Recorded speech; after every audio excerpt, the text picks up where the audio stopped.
पीर को इस शक्ल में देखो कि पीर की ज़ुबान से खुदा का कलाम सुनो, पीर की नज़र से खुदा को देखो।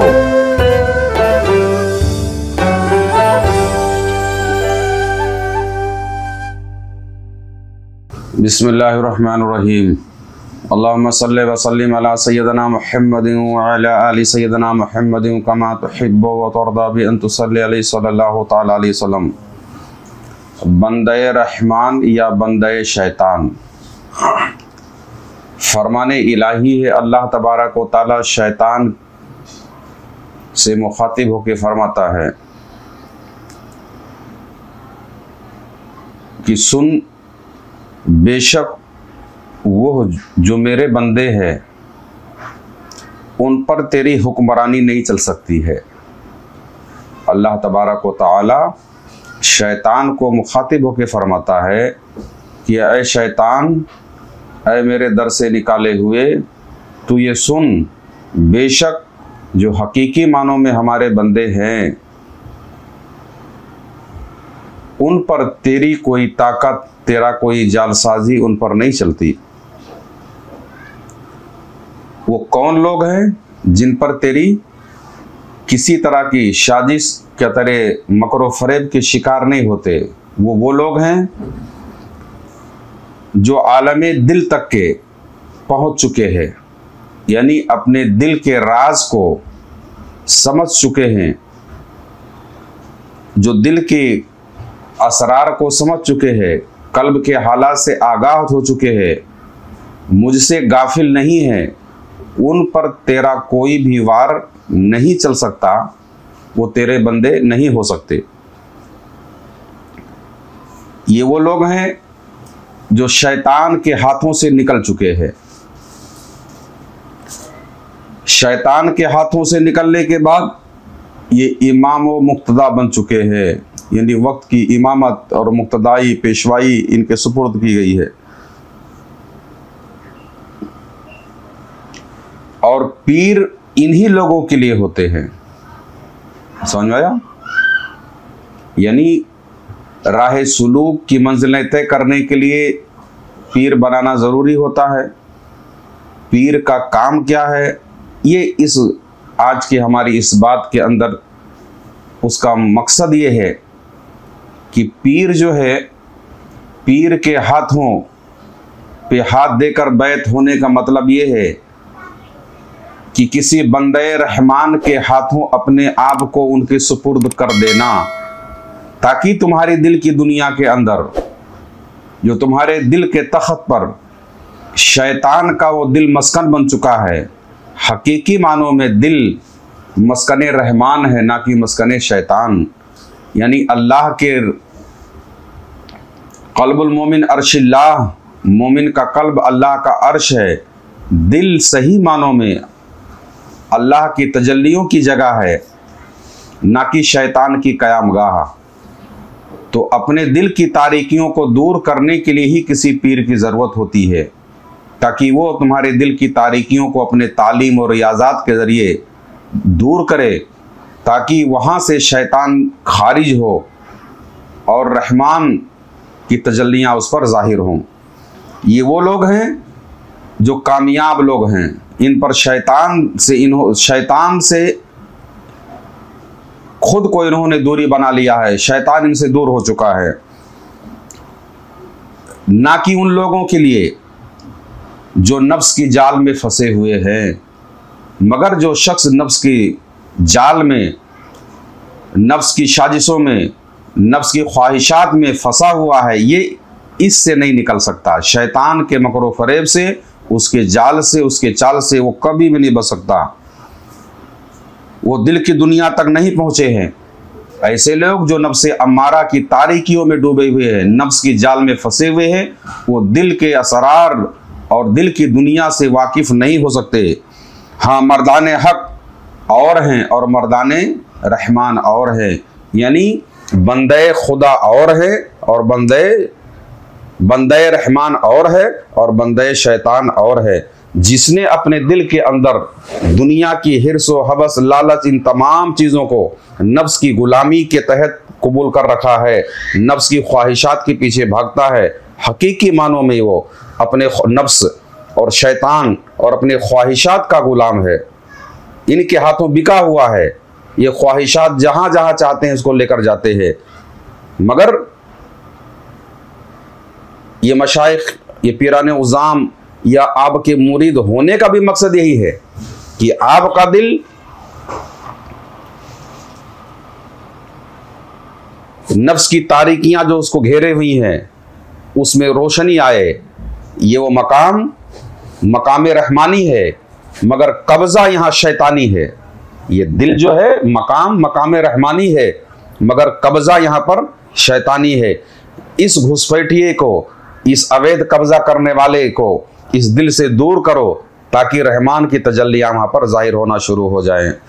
जानते हो मर्दाने रहमान की सिफत क्या होती है? आप जानते हैं कि ये बंदे अल्लाह तबारक व तआला के ये खास मुकर्रबीन, ये जो बंदे अहम, जो खास लोग इसके मुकर्रबीन, इनके औसाफ क्या हैं? क्या आप जानते हैं मर्दाने रहमान की सिफत क्या है? जो कुछ इस तरह है, यानी वो जो बारगाह खुदाबंदी को इख्तियार किए हुए हैं, यानी ये वही लोग हैं, इनकी सिफत ये है कि अल्लाह तबारक व तआला की बारगाह में बशक्ल ज़िक्र व मुराकबा, नमाज हो, अपने फिक्र के जरिए हर वक्त उसी की तरफ अपने आप को मोड़े हुए हैं। और जो दिल अल्लाह के जिक्र से, उसकी याद से गाफिल होता है, उसी दिल के अंदर शैतान कब्जा किए होता है। इसीलिए हर वक्त जिक्र की कसरत का हुक्म है कि कसरत से जिक्र करो, ताकि तुम्हारे दिल के ऊपर शैतान का जो तसर्रुफ है, उसका जो कब्जा है, उससे दूर हो जाए, गाफिल आप न रहो। ये वो औसाफ वाले लोग हैं जिनके दिल ये खुद अल्लाह के जानिब लगे हुए हैं। बारगाह रहमान के सिवा जो कुछ भी है, अल्लाह के सिवा जो कुछ भी है, उससे इन्होंने अपने चेहरे को मोड़ लिया है। अल्लाह के अलावा बाकी हर शय से ये फिर चुके हैं। इनका रुख अगर है तो सिर्फ तलब मौला के लिए है।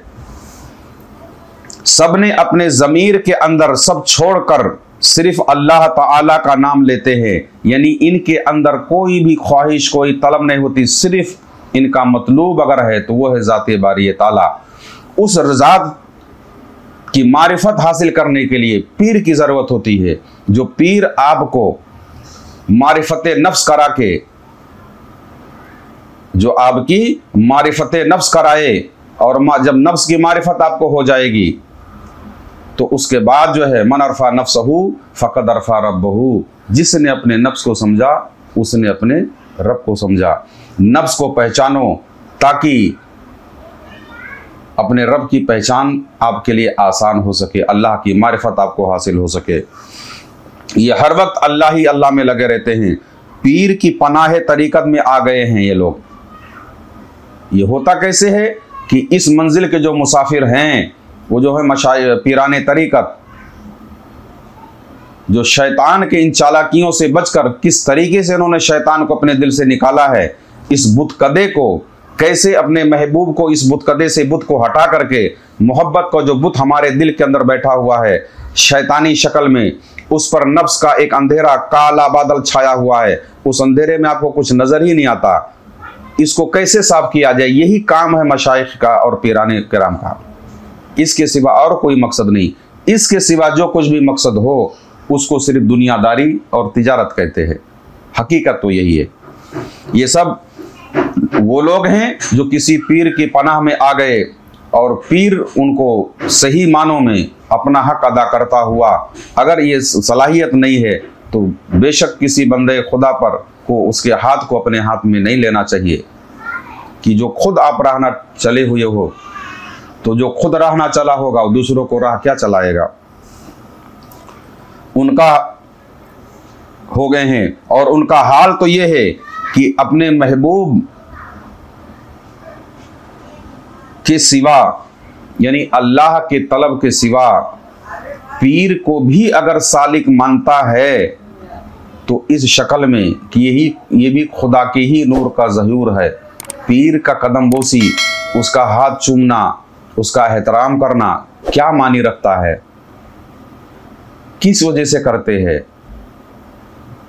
उसकी वजह समझ रहे हैं आप कि ये पीर आपको अपने दर से दरे मुस्तफ़ा तक और दरे मुस्तफ़ा से ज़ाते खुदा तक आपकी रिसाई हो जाए। पहला स्टेप आपका है, पहला सीढ़ी ये है। मगर बहुत सारे कम नसीब ऐसे है कि कामलीन के पनाह में आने के बाद भी अपने नफ्स की जाल से नहीं निकल पाते, अपने ख्वाहिशात और लज्जात को तर्क नहीं कर पाते। आखिरकार एक दिन वो शैतान के शिकार हो जाते हैं। जब तक हम नफ्स की तारीकी में घिरे रहेंगे, जब तक कि हम नफ्स की तारीकी यानी नफ्स की ख्वाहिशात, उसके लज्जात, अब उसमें तमाम तरह की चीज़ें आप अपने एतबार से लेना शुरू कर दें कि किसके अंदर नफ्स अम्मारा ने किस तरह की ख्वाहिशात को पैदा करके उस ख्वाहिशात के इर्द गिर्द इसको एक मक्खी की तरह उड़ा रहा है। नफ्स अम्मारा हकीकत में, नफ्स अम्मारा के सामने हमारी हकीकत एक हकीर मक्खी की तरह है जो चंद कतरे बदबूदार सड़ा हुआ खून चूसने के लिए बार बार मर्राती रहती है। यही हाल नफ्स अम्मारा का है जो इतने बड़े वजूद को चंद लम्हे के लज्जत और ख्वाहिश के इर्द गिर्द नचाती है। यह है नफ्स अम्मारा की हकीकत। जैसे एक मक्खी गंदे खून के लिए इर्द गिर्द घूमती है, वैसे ही नफ्स अम्मारा इतने बड़े वजूद को उस कल्ब के साथ, जो कल्ब अगर ये मोमिन का कल्ब है तो अर्श अल्लाह का अर्श है, इतनी अजमत वाला होने के बावजूद भी ये नफ्स अम्मारा इसको ख्वाहिशात के अंदर मुब्तला करके अपने आसपास ही घुमाती रहती है।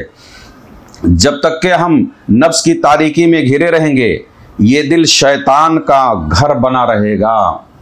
समझ में आ रहा?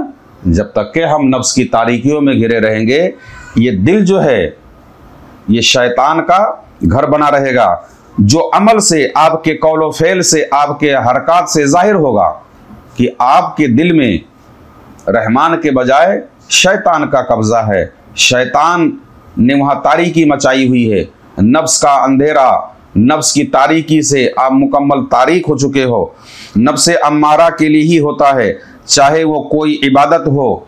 अब नफ्स अम्मारा के चंगुल में फंसने वाला हर काम इसी के लिए करता है। हज भी करता है तो नफ्स अम्मारा की ख्वाहिश के लिए।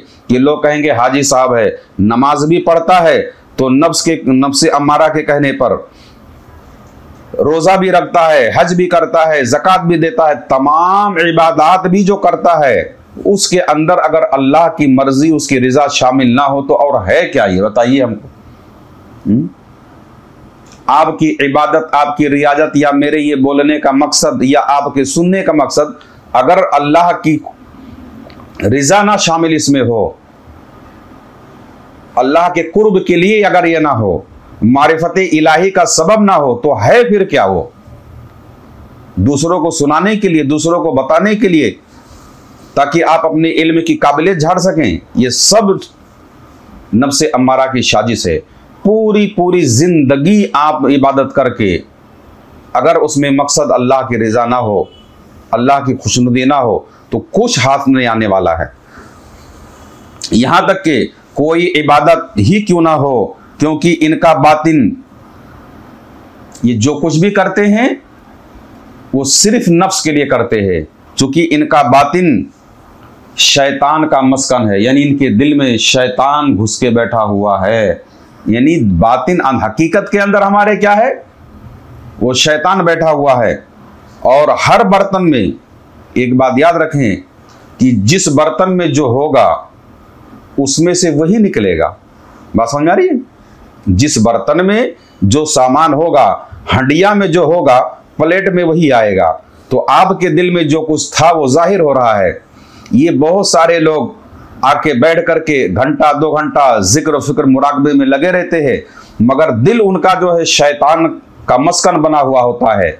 इसीलिए चंद लम्हे के बाद फौरन बाहर जा करके या रोड पर जा करके या आवाम के अंदर जा करके फिर उसी शैतानी फितरत में लग जाते हैं, नफ्स की गुलामी में लग जाते हैं, क्योंकि इनके दिलों के ऊपर शैतान ने तसर्रुफ कर रखा है।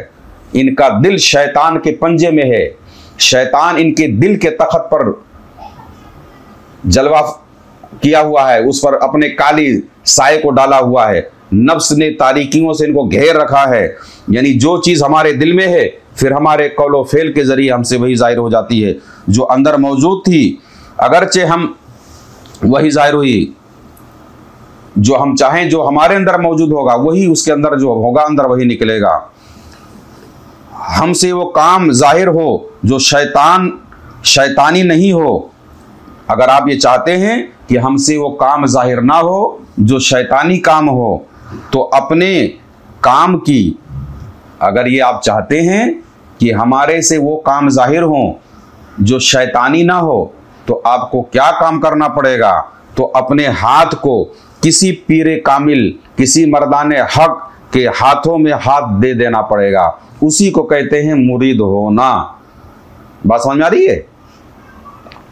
अब जिसका दिल खुद ही शैतान का मस्कन बना हुआ हो, उसको हाथ दे करके भी माज़अल्लाह यहाँ पे किसी की मतलब ऐब, किसी की क्या नाम है अंदर ऐब निकालना या किसी के लिए बदगुमान होना हमारा मकसद नहीं है। मकसद ये है कि जो खुद दौलत, शोहरत, दुनिया, हिर्स, लालच, इन तमाम चीजों के अंदर घिरा हुआ हो, ये खुद कैसे आपको पाक करेगा? जो खुद इसी बीमारी का मरीज हो वो तुमको कैसे पाक करेगा? मुरीद होने का मकसद ये है कि आपके दिल के अंदर जो नफ्स की तारीकियां हैं, आपके दिल के तख्त पर जो शैतान बैठा हुआ है वहां से उसको निकाला जाए, है ना? इन सब चीजों के लिए चूंकि ये वो माहिरीन हैं, ये वो फनकार हैं, ये वो कामलीन हैं जिन्होंने अपने दिल के अंदर से शैतान को बाहर निकाल करके उसके अंदर अल्लाह तबारक व तआला की तजल्लियों को उन्होंने जज्ब किया और उस रोशनी से मखलूक खुदा को रोशन करने की कोशिश किए। उसका नाम पीर है।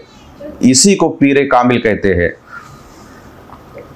जिनका नाम शैतान से बचने वालों के दफ्तर में दर्ज है। ये वो कामलीन है कि जब इनसे अल्लाह ने ये लिया काम, तो इनका नाम उस दफ्तर यानी दफ्तर औलिया में लिखा गया कि ये वो लोग हैं जो शैतान के चंगुल से आज़ादी हासिल किए हुए हैं, ताकि वो तुम्हें हिदायत देते रहें। ऐसे लोगों के हाथों पे हाथ दें ताकि वो तुमको इस चीज़ की हिदायत देते रहें। अगर आपसे गलती हो तो फौरन अपने तसर्रुफ से, अपने ज़ोर से, अपनी ताकत से, अपनी नसीहत से, इन तमाम ज़राए को इस्तेमाल करते हुए आपको उससे निकाल सके। मगर अफसोस की बात है कि इस दौर के अंदर हाल ये है कि मुरीद खुद चाहता है कि पीर हमारे इशारों पर चले। मुरीद खुद चाहता है कि पीर हमारे इशारों पर चले, बल्कि बदबख्ती तो यहां तक पहुंच चुकी है कि लोग ऐसे भी पीर की तलाश में रहते हैं कि जो हमारे कहने पर चले, हमारे कहने पर उठे, हमारे कहने पर बैठे, हमारे कहने पर मिले। क्या तुमको वो राह दिखाएगा? जब आपकी फिक्र ही यही होगी, और जो जिसकी तलाश होती है उसको वैसा मिल भी जाता है ना? जिसकी जो तलाश होती है उसको मिलता भी वही है। ये वो लोग हैं जिनके अहकाम रहमान के अहकाम हैं। अल्लाह वाले जो हैं जिन्होंने अपने दिल से नफ्स की तारीकी और शैतान के तसर्रुफ से खुद को आज़ाद कर लिया है और उसके अंदर नूरे खुदा जलवागर हो चुका है। ये लोग, इन लोगों की बात, इनका कलाम है ना, कलाम रहमानी होता है। इनका देखना रहमान का देखना होता है, इनका सुनना रहमान का सुनना होता है। इसीलिए कहते हैं कि पीर को इस शक्ल में देखो कि पीर की ज़ुबान से खुदा का कलाम सुनो, पीर की नज़र से खुदा को देखो, पीर के कान से ये ख्याल करो कि अल्लाह तबारक व तआला मेरे पीर की ज़ुबान से कलाम कर रहा है। अल्लाह तबारक व तआला मुझे हमारे पीर के नज़रों से देख रहा है। अल्लाह तबारक व तआला हमारे कान, हमारे पीर के कान से हमको सुन रहा। एक ऐसा दरवाज़ा जब आपके लिए बनेगा, इसी को दरवाज़े तरीक़त कहते हैं। समझ में आया? अगर ये चीज़ नहीं है तो फिर ये पीरी मुरीदी नहीं है, समझ में आया? अब इनसे, चूंकि इनके दिलों के अंदर अल्लाह तबारक व तआला की अस्मा की, ज़ात की, सिफ़ात की तजल्लियात मौजूद हैं, उनसे वही चीज़ ज़ाहिर होती हैं, ना कि इनके अंदर से शैतान। इसीलिए इनका कलाम रहमान का कलाम है, ना कि शैतान का कलाम। अगर कोई इसका बरक्स समझता है तो उसके अक्ल और उसके इल्म का फतूर है, हकीकत से वो इस चीज़ से वाकिफ़ नहीं है। ये वो अल्लाह वाले हैं जिनका दिल रहमान का तख्त है, ना कि शैतान का मस्कन। इनके दिलों में शैतान का गुज़र बहुत मुश्किल से होता है। अगर कभी करीब भी आया तो फ़ौरन अल्लाह तबारक व तआला अपने फजल व करम से अपने इन मुकर्रबीन को उसके शर से महफूज फरमा लेता है। इनसे जो ज़ाहिर होता है वह रहमानी होता है, ना कि शैतानी, क्योंकि इनके दिल में रहमान है ना कि शैतान। इनके दिल में रहमान है ना कि शैतान। ये जो हुक्म दे राज़े खुदाबंदी समझो, इनसे जो ज़ाहिर हो उसे अल्लाह तबारक व तआला का फजल समझो। इनसे जो तसर्रुफ़ तुम्हारे साथ किया, इन्होंने जो तसर्रुफ़ तुम्हारे साथ किया उसे हक ताला का तसर्रुफ़ समझो। इसके दर की खाक बन जाओ। ऐसे कामलीन के दर की खाक बनने में सादतमंदी है। अगर इनके दर की खाक बन के रहे तो वक्त के बादशाह बन जाओगे। हर कोई तुम्हारे से मोहब्बत करेगा, हर कोई तुम्हारी इताअत करेगा। चूँकि किसी का बनने के लिए, है ना, किसी के बन जाओ या किसी को अपना बना लो, तो किसी को बनाने की अगर सलाहियत नहीं है तो इन कामिलीन के खुद बन जाओ, ताकि खुदा के बंदे सही मानों में बन जाओ और उसकी मारिफत आपको हासिल हो जाए। अगर इनके दर के खाक बन के रहोगे तो बादशाह बन के रहोगे, उनके नाज व अंदाज के लायक हो जाओगे, फिर जो चाहो वो करो। इस मराहिल से गुजरने के बाद फिर जो तुमको चाहे, दुनिया तुम्हारी है ना, रियाजात के बाद फिर। मगर अपने दिल से नफ्स की तारीकी और शैतान को निकालना, इन दिन चीज़ों के बाद। अब सवाल ये है कि क्या कोई शख्स शैतान से बचा है? हर एक के दिल में ख्याल आएगा, क्या कोई शख्स शैतान से बच सकता या बचा है? तो उसको लिए सुनिए, बात यह है कि क्या कोई शख्स शैतान से बचा है कि जिस तक के शैतान ना पहुंचा हो, जो शैतान के असर में ना आया हो? तो आपका भी सोचना ठीक है। शैतान से तो ना बचा, ना छूटा, बल्कि यहाँ तक कि 1,24,000 अंबिया अलैहिमुस्सलाम ने भी इससे ज़ख्म खाए हैं। शैतान के ज़ख्म को उन्होंने भी बर्दाश्त किया है ना? क्या अय्यूब अलैहिस्सलाम के मामलात नहीं देखे? लेकिन शैतान के ये ताबे ना रहे हुए। करीब तो आया, ज़ख्म तो दिया, मगर शैतान के ताबे ये ना हुए। और शैतान हमारे करीब आया और हम उसके ताबे हो गए, गुलाम बन गए। गर्दन में हमारे पट्टा डाल करके जहां चाहता घुमाता फिराता है। ये अल्लाह के मुकर्रबीन हैं।